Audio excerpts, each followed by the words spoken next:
Garcia de Oliveira, muito obrigado também, Guilherme, por aceitar o convite. A Guilherme está trabalhando intensamente aqui no Programa Municipal de Redução de Riscos e vai compartilhar aqui um pouco desse trabalho muito legal que está acontecendo aqui na cidade de Porto Alegre. Boa tarde a todos e todas. É um prazer estar aqui, agradeço o convite.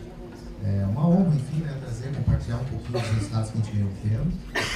Acho que tem uma apresentação aí, vou esperar carregar, mas enquanto carrega, então, ele já me apresentou, né? Eu sou geógrafo de formação, sou mestre em sensoriamento remoto e doutor lá pelo IPH URGS, né, em recursos hídricos.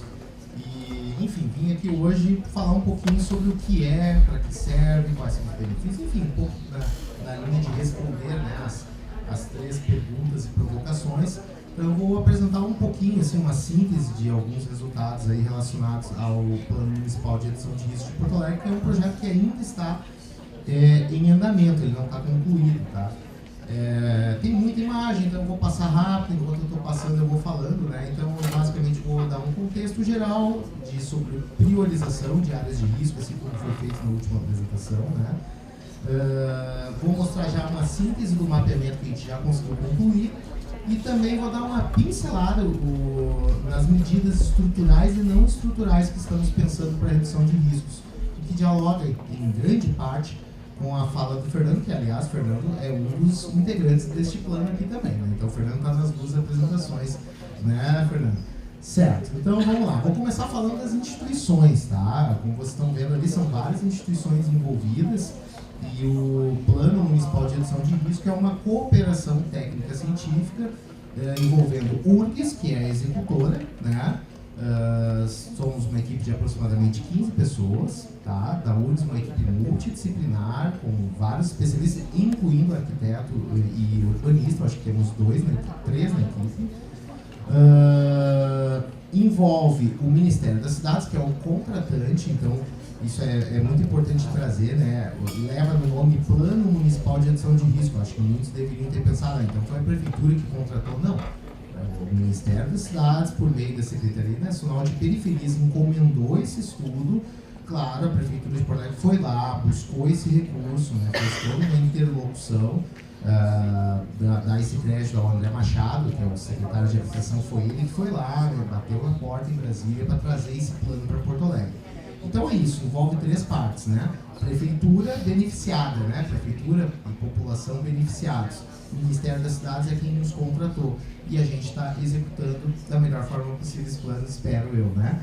Bom, eu poderia ficar aqui horas falando sobre o que envolve o plano, ele é super complexo, mas assim, eu vou resumir ele em duas grandes tarefas, tá? Mapear riscos geológicos e hidrológicos e 2, propor ações, né? Ações, sejam elas estruturais, obras de engenharia, né? Muros de contenção, sistema de diques, né? Uma cidade esponja, enfim, depois a gente conversa mais, né?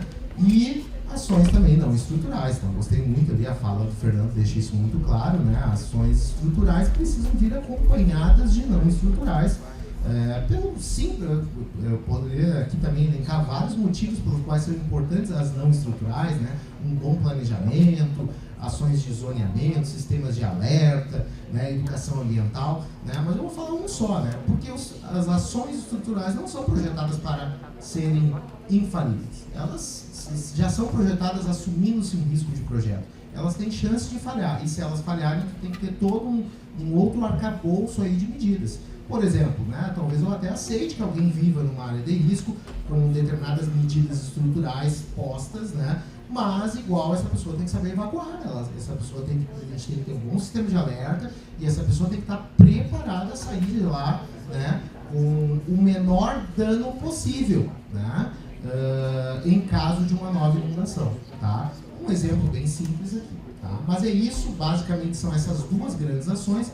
Óbvio que para chegar nesse mapeamento e óbvio que para chegar nesse repertório de ações, medidas estruturais e não estruturais, são uma série de subetapas que têm que ser cumpridas, então eu vou passar rapidamente por isso.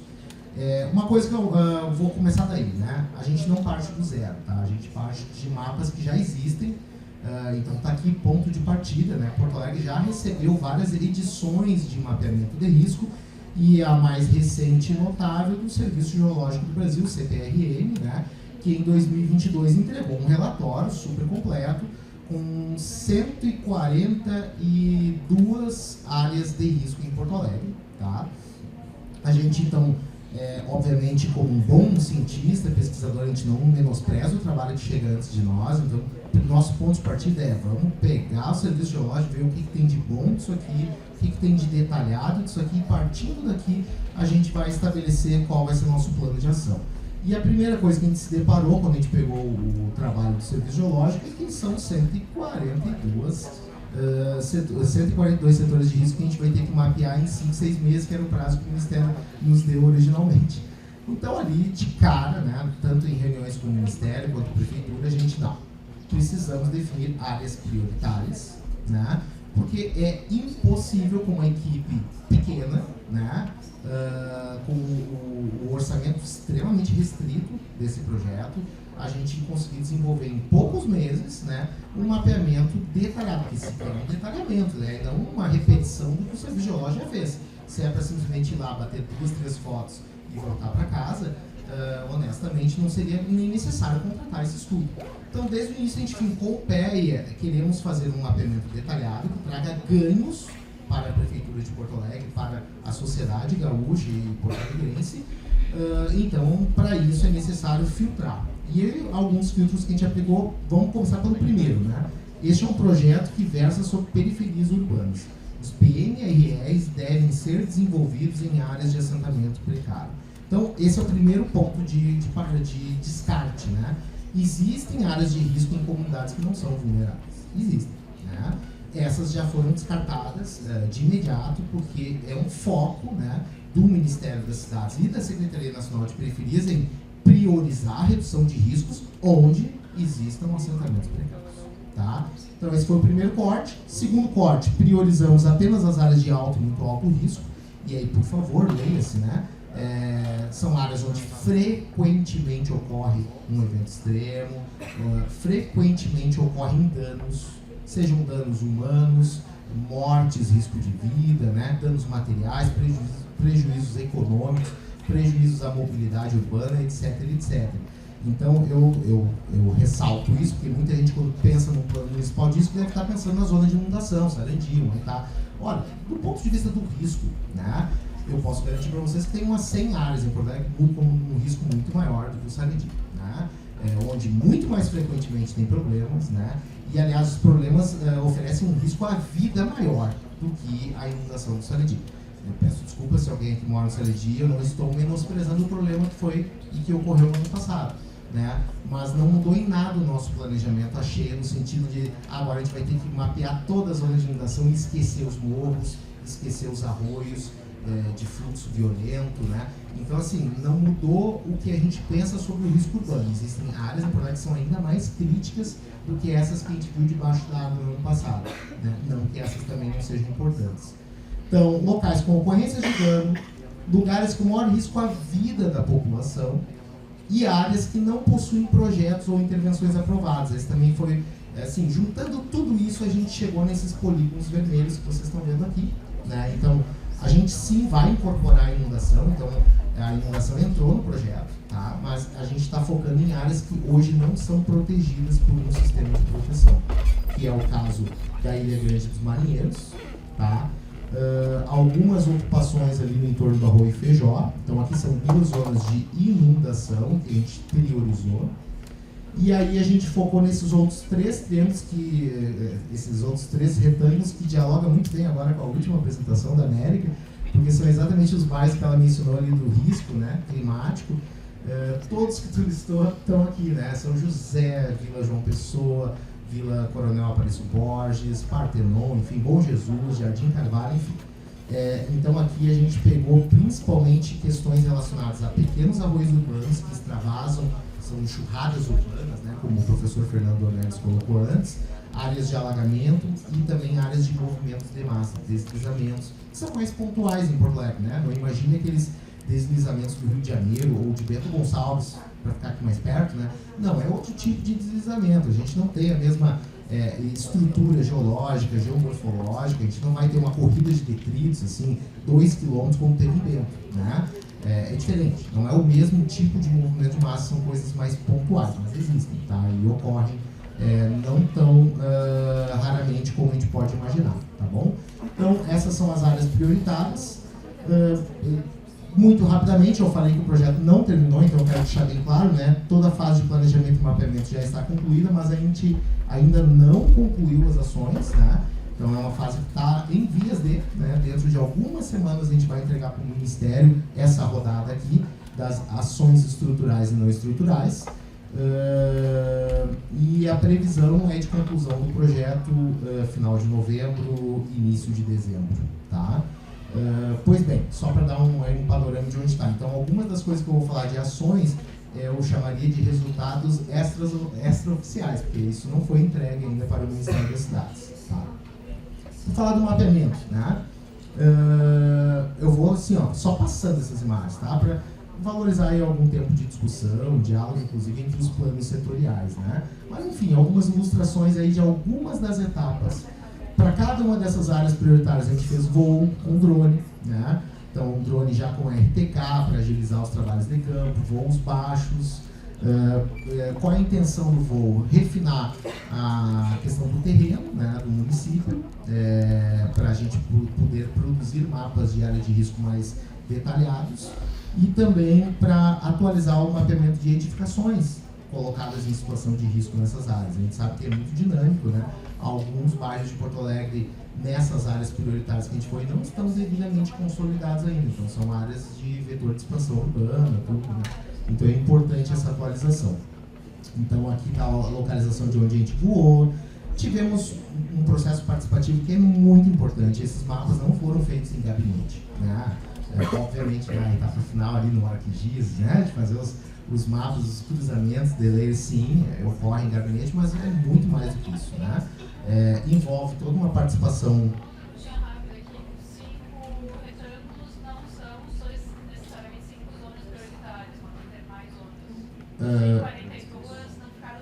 Dos 142, dentro desses retângulos tem 23 setores de risco do serviço geológico. Eu diria que a gente pegou 1/7 dos setores e conseguiu fazer um detalhamento e um desmembramento das áreas de risco.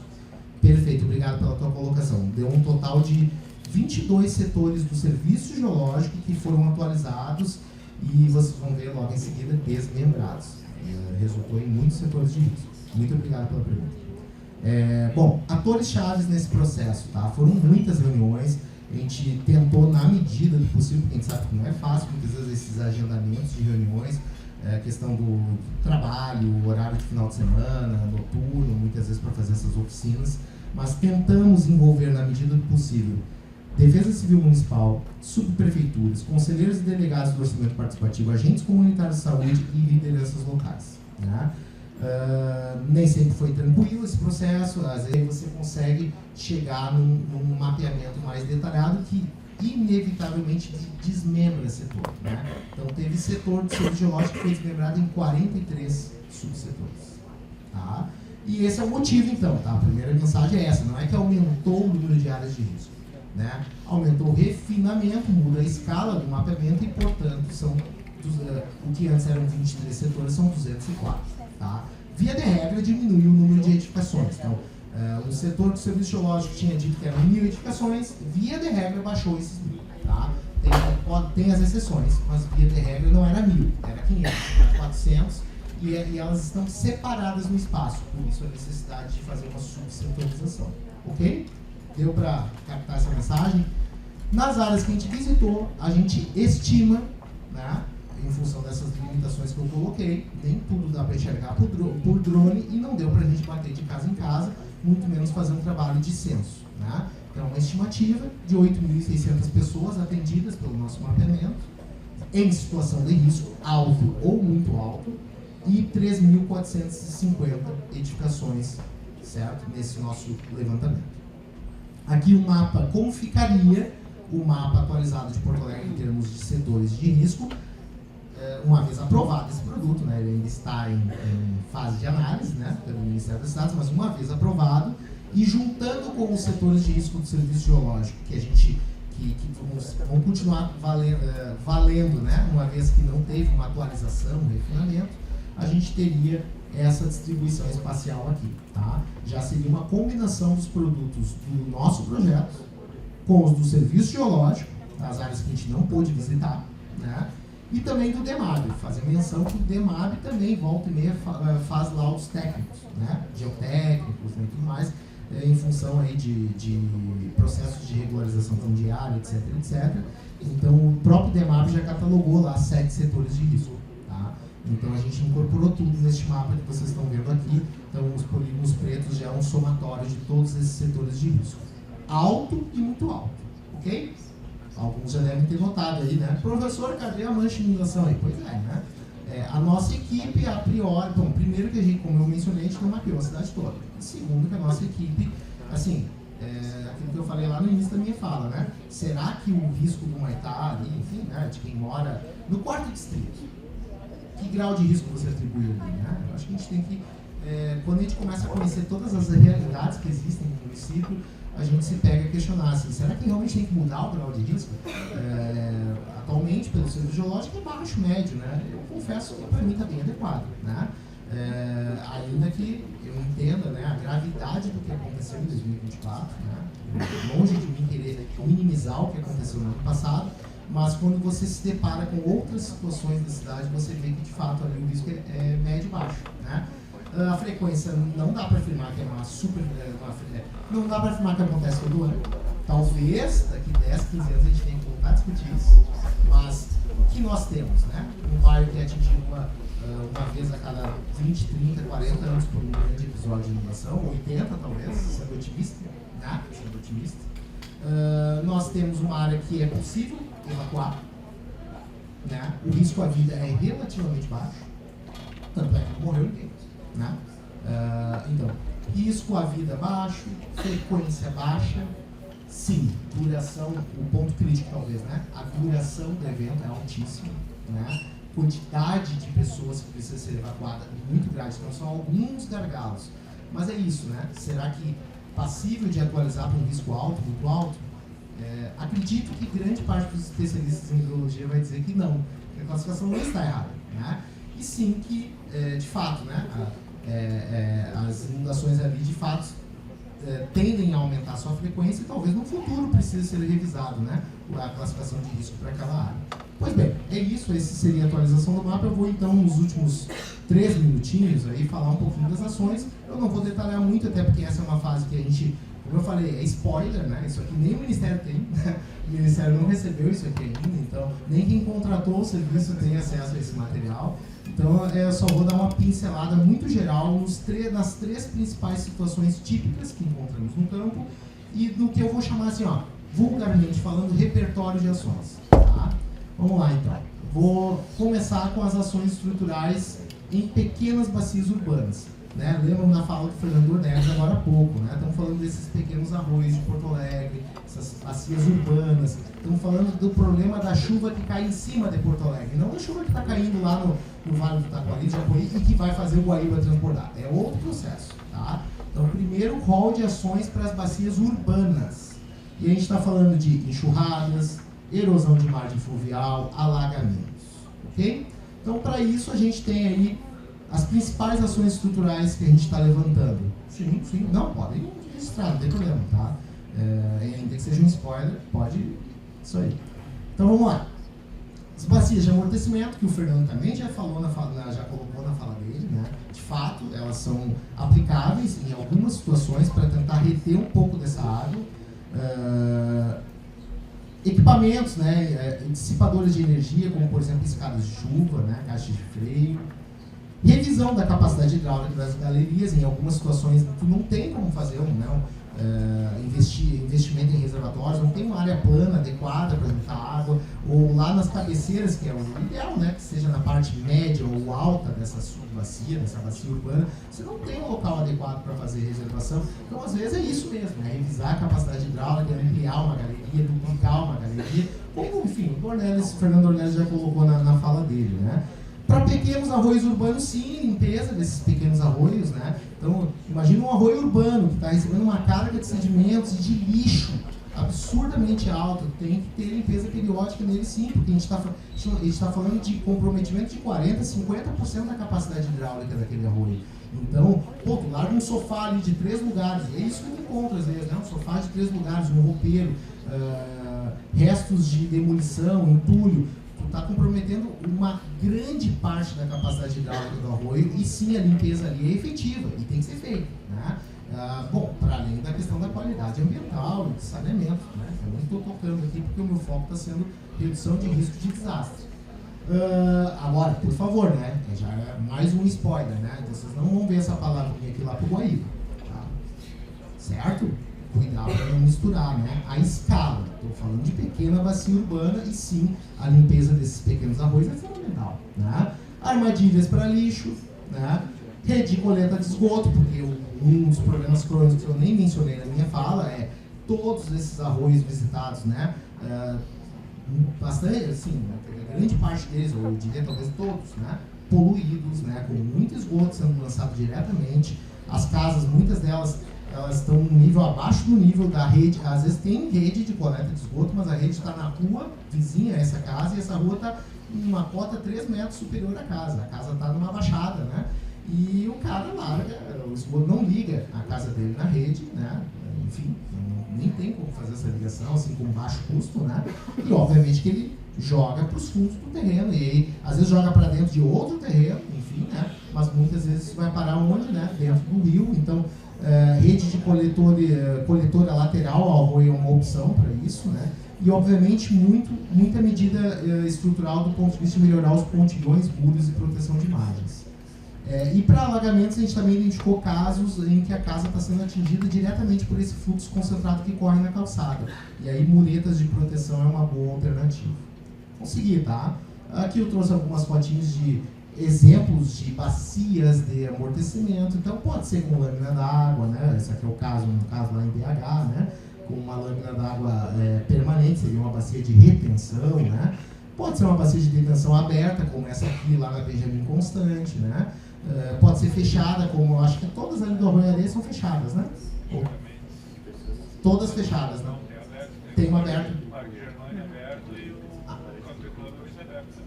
Perfeito. Então, o Fernando atualizando aí, 2 abertas, mas as demais são fechadas, né?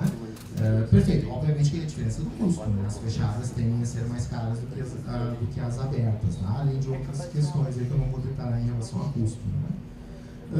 Aqui exemplos de escada de chuva, escada hidráulica, exemplos de dispositivo para retenção de grandes resíduos, né? Paliteira, Fernando? Paliteira, né? Isso aqui é para grandes resíduos, mas também tem dispositivos flutuadores aí para outros tipos de resíduos, né? Resíduos de menor porte, né? Enfim, não vou detalhar mais, né? Aquilo ali são rol de medidas para essas pequenas bacias urbanas. Aí chegamos nas inundações ribeirinhas, né? E vocês vão ver que algumas palavras desapareceram aí, né? Por exemplo, limpeza de arroio desapareceu, né? Desapareceu bacia de amortecimento também. Esquece, não tem como construir bacia de amortecimento para evitar ou para diminuir a inundação do Guaíba. Isso não é uma medida estrutural para o Guaíba. Não tem como atender o Guaíba desse porte, né? Só lá no Taquarianta seria necessário mais de 100 reservatórios.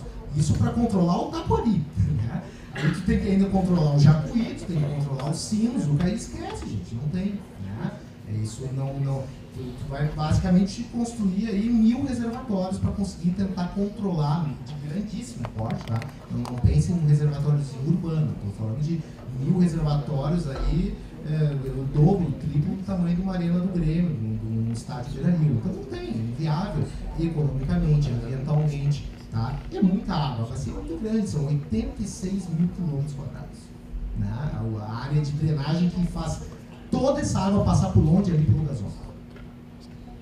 Então, esquece, né? Você não é construindo um pequeno reservatório urbano que você vai mitigar o extravasamento do Guaíba. Tá? E aí, para o extravasamento do Guaíba, não tem outro jeito, né? Pensando em questão estrutural, né? Sistema de proteção contra cheias, a expansão do sistema de diques, comportas, casos de bomba, obviamente, manutenção dessas estruturas, manutenção em dia, protocolo de manutenção em dia, garantia de financiamento para isso, porque essa é outra coisa que me preocupa, né? É bem provável que a Prefeitura de Porto Alegre, depois desse susto, né, dessa tragédia que aconteceu, né, no ano passado, nos próximos anos está garantido o orçamento, mas a pergunta é, e depois, né? Depois a gente vai voltar a falar sobre derrubar o muro, como estávamos falando antes da cheia, e depois, assim, independente de partido político, provavelmente todo mundo vai tirar o dinheiro de lá e vai botar em outra área, né? Que é o que naturalmente acontece, né, em nossas cidades no Brasil. Então, esse é um ponto, né? Outro ponto, adaptação das construções, se falou aqui, construção sobre pilotis. Olha, de fato, ali para Brasília a gente não vê nada mais adequado do que isso, né? Por favor, né? Ali não dá para se falar em outra medida que não, de fato. Se é para ficar, essas casas precisam ser elevadas. Alguns fizeram já por conta, alguns estão fazendo sob risco, né? Porque hoje existe ordem judicial que não pode mexer nas edificações, não pode fazer nenhum tipo de benfeitoria nelas, né? Tem todo um embrólio jurídico ali, questão de parque, questão de regularização fundiária. Mas o fato é que se a gente definir, né, se nós como sociedade definirmos que eles podem ficar lá, então tem que liberar imediatamente que essas pessoas possam subir suas edificações, porque, assim, do ponto de vista de proteção, é uma medida crucial, tá? Obviamente, eu não estou dizendo que ela sozinha vai resolver o problema, tá? Mas ela é crucial, né, para que, pelo menos nas cheias ordinárias, aquelas que ocorrem mais frequentemente, essas pessoas não percam tudo toda hora, né? Depois a gente fala de uma extraordinária, como 2024, mas a gente também deveria olhar para as que ocorrem quase sempre, né? A cada 2, 3, 5 anos. Essas são talvez as que mais me preocupam, né? Tem gente ali que quase toda década tem que trocar de toda a mobília da casa, né? E aí realmente é um problema, né? Social, econômico e tudo mais. Elevação de via, a gente viu vias que precisam ser elevadas para permitir uma fuga por terra e não só por barco. Eu não vou fazer todos os detalhamentos, porque, né, eu não estou fazendo uma oficina lá na Ilha dos Marinheiros, né, mas a gente viu lá uma oportunidade de obra de acesso à BR-290 também para a Ilha dos Marinheiros, para facilitar a entrada de caminhões, né, e carros de emergência, equipes de emergência, e também como rota de fuga. Quebra-ondas na Orla do Guaíba, que é uma medida que já vem sendo implantada lá, eu sei que foi implantada agora em Ipanema, né, está em fase de conclusão, ou está quase concluído, né. Sei que está começando lá no Lami e, de fato, é uma medida importante para quebrar, né, um pouco a energia das ondas do Guaíba quando o Guaíba está alto. E para a Zona Sul de Porto Alegre, para as enseadas da Zona Sul de Porto Alegre, ela é uma medida bem adequada, né? Claro, tem que ser consorciada com outros impactos, né? Aqui eu estou falando sobre a ótica do desastre, sim, é uma medida adequada. Obviamente, depois tem que trabalhar aí com outros planos setoriais para entender se estivermos para uma mesma área prioritária fazer 3 oficinas, porque a subprefeitura não se dá bem com a agente comunitário de saúde, que não se dá bem com a tal da liderança local, que foi indicada por não sei quem. Então, enfim, vocês devem imaginar que não é um processo tranquilo. Em algumas áreas deu para juntar todo mundo na mesma sala, em outras a gente teve que fazer em salas separadas para garantir, né, essa integridade física de todos, né? Mas bom, tá aqui alguns registros fotográficos dessas oficinas, obviamente que eu não vou botar tudo, né?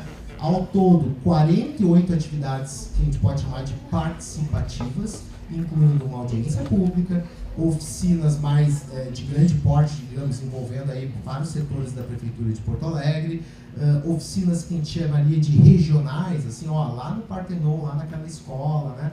Ao todo, então, 48, 33 oficinas e 15 caminhadas comunitárias. Então, um processo bastante extenso, aqui inclusive um registro da primeira audiência pública. E hoje, o que está pendente ainda é a oficina de capacitação com a Prefeitura de Porto Alegre e uma audiência pública de encerramento, né, onde a gente vai apresentar, obviamente, o nosso sumário executivo e aquilo que a gente alcançou no projeto. Tá? Pois bem, aqui, em função do tempo, estou só passando, tá? Dentre essas oficinas, resulta, inclusive, produtos interessantes como este, né, de cartografia social, onde os próprios moradores indicam questões que são importantes para a gente ver nas caminhadas, onde mora um cadeirante, onde tem uma associação que é super importante para aquela comunidade, onde a água corre muito rápido na calçada e já derrubou um morador, pontos de depósito de lixo, enfim, né, vocês devem imaginar, assim, a grande parte dessa cartografia indicando pontos de vulnerabilidades.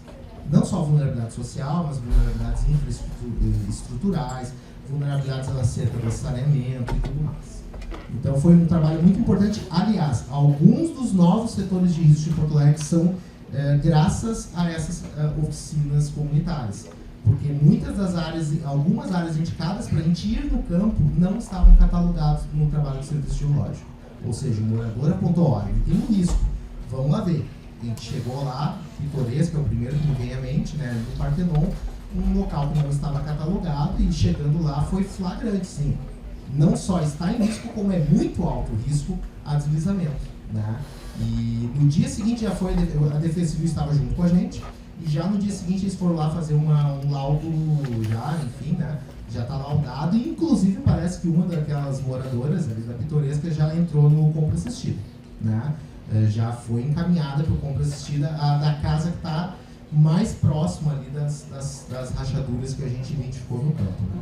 Pois bem, em função do tempo vou só passar. Isso aqui é um pouco dos registros fotográficos feitos pela equipe. A equipe caminhou em cada um desses setores, então não foi aquela coisa de desce do carro, tira a foto, volta pro carro e vai para a universidade, não, né? Foram caminhadas, passamos turnos inteiros, né? Caminhamos no entorno dos arroios aqui, por exemplo, o Arroio Mendissá, na Bom Jesus. O que a gente mais viu de problemático? Enfim, né?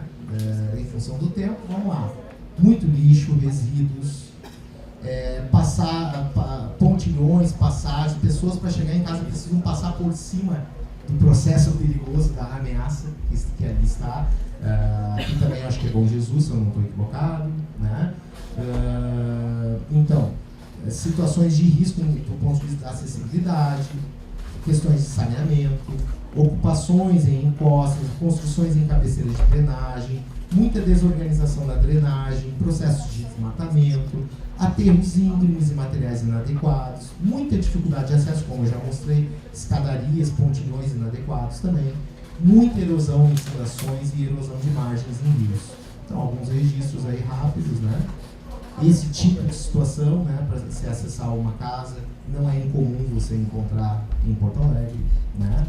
Escadaria sem nenhuma proteção, né? Aqui, por exemplo, no Jardim Carvalho, você tem que também, né, passar por um pontilhão com pouquíssima proteção, mal construído para conseguir acessar um conjunto de edificações, né, muitos setores de risco de Porto Alegre, né? Encontramos situações de queda de árvores, galhos, troncos, né, e que provocou aí a desocupação de um imóvel, fundações expostas, isso aqui num trabalho de campo também lá na Bom Jesus, se eu não estou equivocado, né? Aqui alguns registros ali do Arroio Moinho, daquela região ali, né, da Vila Coronel Aparício Borges, Vila São José também, alguns registros de edificações sobre o arroio, algumas que inclusive estrangulam o arroio, outras às margens, com, né, flagrantes processos erosivos. Então, na beira dos arroios a gente viu muito isso, né? Construção junto às margens dos arroios, construção sobre os arroios, erosão de margem, pé de muro lateral, né? Aterro de material inadequado nas margens, dificuldade de acesso, então, não se fala, e muito descarte de entulho e lixo nas margens, né? Então, essa é uma síntese, né? Aqui mais alguns registros fotográficos da ocupação na beira de arroios importantes. Aqui, inclusive, essa foto aqui, eu resolvi colocar ela na apresentação, porque aqui é um dos pontos de óbito, né? Então, ali no Arroio Moinho, a gente teve, vamos botar assim, nos últimos 10 anos, 2 óbitos, né? Os únicos 2 óbitos oficiais de Porto Alegre por desastres, né, nos últimos 10 anos ocorreu na bacia do Arroio Moinho, né? Opa, nossa, tá com pressa aqui o professor, né? Ó, voltando. E aí o último, né, dos slides que a gente observou em campo, não vou esquecer da inundação, né? Então lá nas ilhas também encontramos, assim, muitas construções em locais baixos, próximos ao rio, locais que foram atingidos por lâminas superiores a 2 metros em 2024, né? Alguns lugares até chegando a 4 metros, né? Nas ilhas, 3, 4 metros de altura. Processo erosivo na margem, muito depósito de sedimento junto às casas e também dificuldade de acesso, né? O canto norte da ilha é bem crítico, né? Basta o Guaíba transbordar um pouquinho, já é o suficiente para você praticamente interromper o acesso viário para um trecho da ilha, né? E isso é extremamente crítico porque qualquer fuga é feita de barco, né? Sob o risco aí de se afogar se você tentar enfrentar algum tipo de correnteza que é forte naquela região. Seguindo, né? E os processos perigosos, o que a gente mapeou? A gente mapeou basicamente, então, Zona Norte, Porto Alegre ali, né? Arroio Feijó e lá nas ilhas, área de inundação. E no restante, né, principalmente então enxurradas, erosão, alagamentos, queda e rolamento de blocos e escorregamentos. Aqui entra no grupo dos movimentos de massa. Tá? Esses são os principais processos perigosos que a gente identificou. Parece, né, o Fernando já antecipou, mas assim, não são iguais, né? Não estamos trabalhando com sinônimos aqui. Então vocês vão ver quando a gente falar de ações Brasílias, é um grupo de ação. Quando a gente pensar em ações ali para a Vila São José, é outro grupo de ação. Né? Não são as mesmas medidas que vão ajudar a reduzir os riscos nessas duas áreas. São medidas completamente diferentes, de escala diferente, de grandeza diferente. Pois bem, vou passando rápido aqui. Aqui há algumas ilustrações dessas áreas de risco. Encontramos blocos rolados, fraturados, encontramos edificações flagrantemente construídas, né, sobre material rochoso com fraturas. É o caso da Pitoresca, que é esse setor novo, né, de Porto Alegre. Vou passando rapidinho aqui para a gente não estender muito. Mais ilustrações de edificações próximos a blocos rolados. Encontramos os muros artesanais, o que, por favor, né, a gente não é uma fala contra os muros artesanais, pois eu vou mostrar ali, os muros artesanais são sim uma boa solução para o contexto de áreas de risco, né, pontuais, vamos botar assim, né, quando envolve poucas edificações e a necessidade de um muro não é de que seja um muro tão alto, né? Porém, o que a gente mais encontrou foram muros artesanais mal construídos. Provavelmente o cara gastou para fazer esse muro semelhante ao que ele teria gastado para fazer um muro bem feito, mas ele fez mal feito e aí não serve para conter a encosta, né? Então, enfim, tá? Não vou dar maiores detalhes, mas muito do que a gente viu é problema construtivo. Ou seja, alguns dos setores de risco, o risco não é porque o solo é instável. O risco é porque a edificação foi construída de tal modo que a fundação acabou ficando exposta, acelerou algum processo erosivo, né? Ou um muro que está quase caindo por problemas construtivos. Então, muitos dos problemas são desse tipo, tá?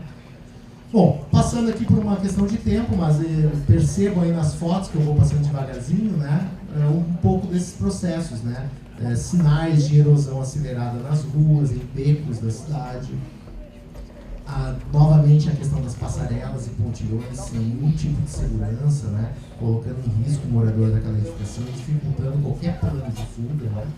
E aí eu já vou mostrar os mapas finais, então, mas antes disso deixar claro que, além das caminhadas, além das oficinas, além de todo esse contexto participativo, obviamente tem também um trabalho de gabinete, onde a gente fez toda uma análise de declividades e inclinações, a posição da casa em relação à encosta, a qualidade da ocupação e seu grau de vulnerabilidade, tudo isso é analisado no contexto dos movimentos de massa. E no contexto das enxurradas e inundações, a gente tentou, na medida do possível, levar em conta, né, a possível correnteza que tem naquele local, a velocidade do fluxo, né, o poder destrutivo daquela tal onda de cheia ou daquela enxurrada num pequeno arroio, a frequência, né, o tempo de concentração, ou seja, quanto tempo leva para aquela bacia responder. Então tem rios que são mais rápidos do que outros, né, o Fernando também já falou isso na apresentação dele, né, e por aí vai. Tá? Então agora eu começo a mostrar, então, as cartas que nós estamos entregando são desse tipo aqui, então percebam que estamos falando de uma escala diferente, né? Nossos mapas são todos aí na escala 1 para 1000, 1 para 500, 1 para 2000 no máximo, né?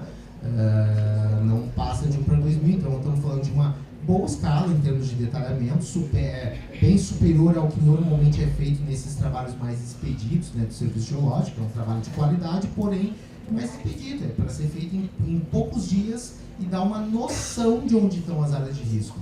Esse detalhamento é o que a gente buscou agora, né? Dentro daquele setor do serviço geológico, será que todo mundo está em risco mesmo? Ou será que tem gente que está numa situação de risco maior do que outras, né?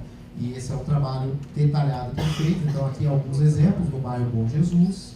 Em vermelho, risco alto, em roxo, risco muito alto, né? Obviamente muito alto porque a equipe entendeu que ali, por exemplo, tem um risco à vida já mais latente, né? As chances de ocorrer um evento extremo com danos é maior do que na área vermelha, tá?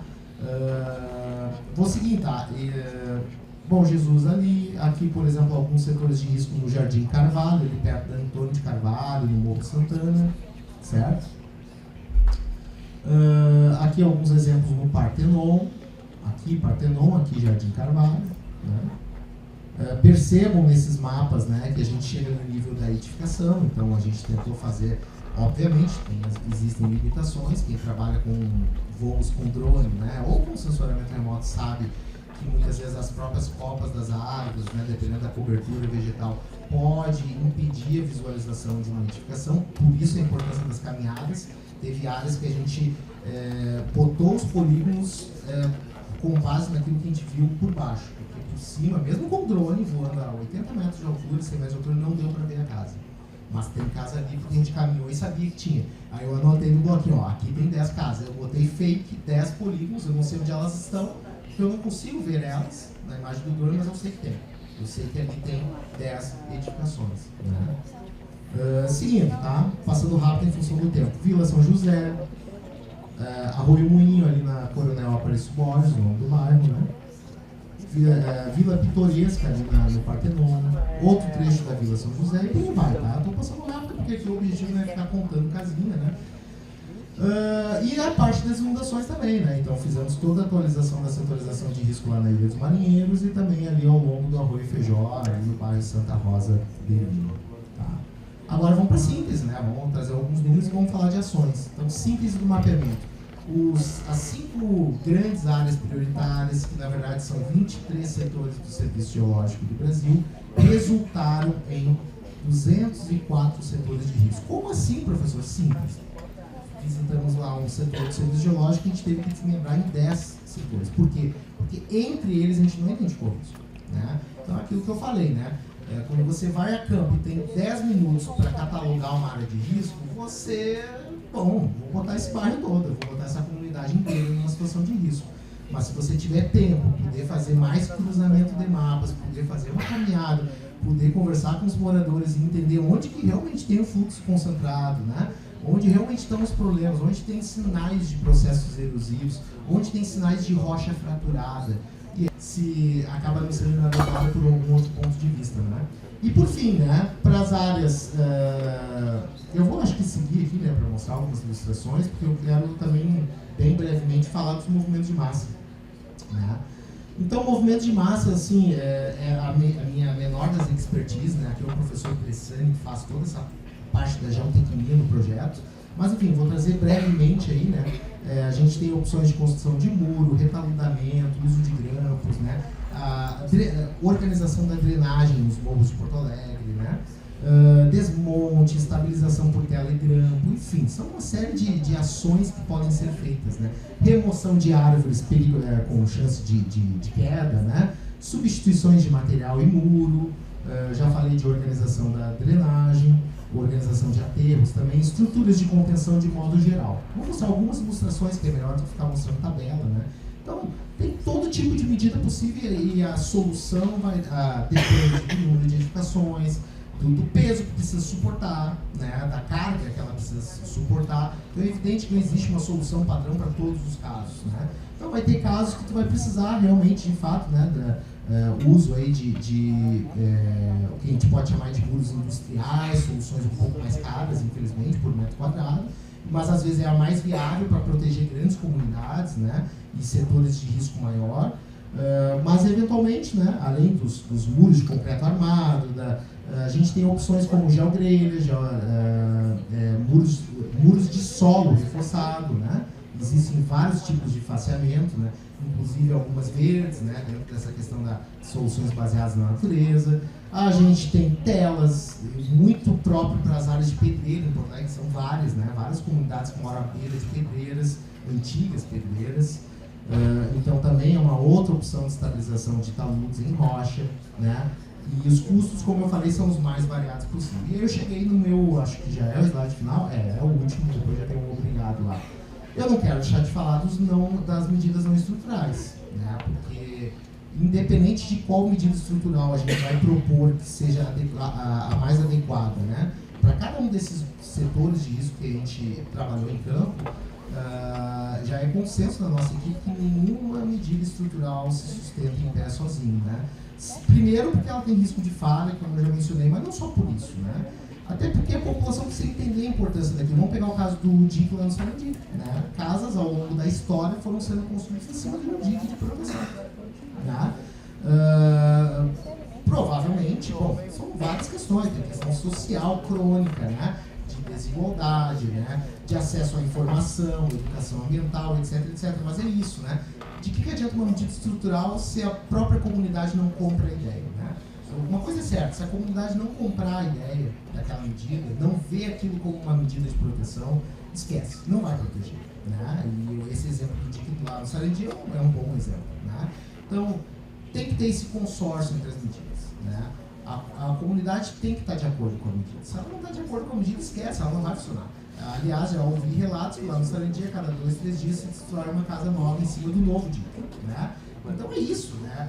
Ou como é que tu resolve essa equação? Não adianta tu botar uma equipe fiscalizadora lá 24 horas por dia, não tem, né? É quase certo que em algum momento, num futuro breve, 5, 10, 15 anos, vai ter gente morando em cima de novo. Agora está mais alto, tem até vista, né? 7 metros de altura agora, né? Então está 3 metros maior do que era antes, agora sim vai proteger, né? Mas agora sim tem um chamariz para botar uma casa ali em cima, né? Então é isso, né? Enquanto a comunidade não entender a importância daquela obra e a importância de manter a integridade física daquela estrutura, esquece, não vai funcionar, tá? Vamos para outros exemplos de medidas não estruturais, tem as institucionais também, porque eu estou dando esses exemplos meio comunitários, né? Educação ambiental, dialogar com as lideranças, explicar a importância da estrutura, como que ela funciona. Sim, tudo isso é muito importante, mas a gente não pode esquecer também das responsabilidades institucionais. Então a gente dividiu, inclusive, né, está dividindo as medidas não estruturais nisso, ó, competências da prefeitura e competências da comunidade. E, bom, a prefeitura tem muita coisa a fazer, né? A prefeitura e defesa civil tem muito a fazer. O Fernando deu alguns exemplos bons ali, né? Plano de contingência, acabou de ser atualizado, mas segue com algumas deficiências. Já mencionou isso numa reunião com a defesa civil, da importância de, por exemplo, a gente precisa ter níveis críticos, né? Precisa ter planos de fuga, assim, ó, adequados para as diferentes realidades que a gente tem em Porto Alegre. A gente não pode partir do princípio que o sistema vai funcionar. A gente tem que torcer e fazer de tudo do ponto de vista da engenharia para que o sistema funcione. Mas a gente tem que partir do princípio que ele vai falhar. Uma boa gestão de risco parte do princípio de que ele vai falhar. E de que uma nova grande cheia, como 2024, eu estou torcendo para que isso aconteça. Mas eu como gestor de risco, eu tenho que partir do princípio que vai acontecer. Né? E, aliás, eu paro do princípio que não vai acontecer daqui a 80 anos. Eu paro do princípio que pode acontecer no ano que vem, daqui 2, 5 anos, e o quão preparados estamos. Né? Já temos um plano de rota de fuga. As pessoas que estão indo morar lá agora sabem dos riscos que estão expostas? Eu falo isso porque, por exemplo, lá em Lajeado, recentemente tivemos uma cheia lá em Lajeado, e não foi eu que fiz essa pesquisa, mas alguém lá da Univates fez, né, e me passou os dados. E 40% das pessoas que foram retiradas das suas casas lá em Lajeado, na cheia agora de junho, não estavam lá na cheia de maio do ano passado. Olha que triste, mas interessante dado, né? São pessoas de outras cidades do Brasil, do Rio Grande do Sul, que encontraram ali um aluguel barato, justamente porque é uma área de altíssimo risco. Tu vê, foi atingida por uma cheia de pequeno porte. Imagina a altura da água na cheia de maio do ano passado. Provavelmente são casas que tiveram uma lâmina d'água de 15 metros. 15 metros de água, não, 15 eu estou exagerando, 12 metros de lâmina d'água naquela casa. A pessoa está ali morando e acabou de ser removida, foi para o parque do imigrante da cheia de junho e não viveu a cheia, desconhecia, ou né, enfim. O fato é que pior do que residir numa área de risco é não saber que está exposto a uma ameaça e não saber o grau de risco.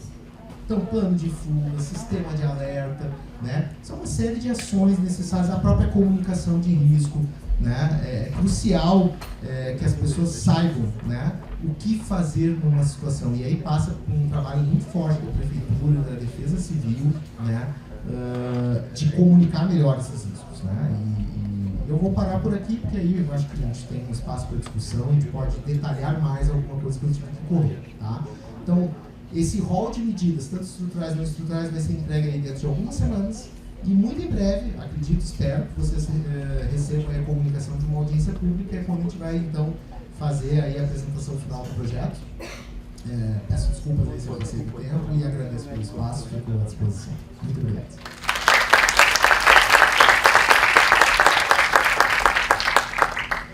Muito obrigado, Guilherme.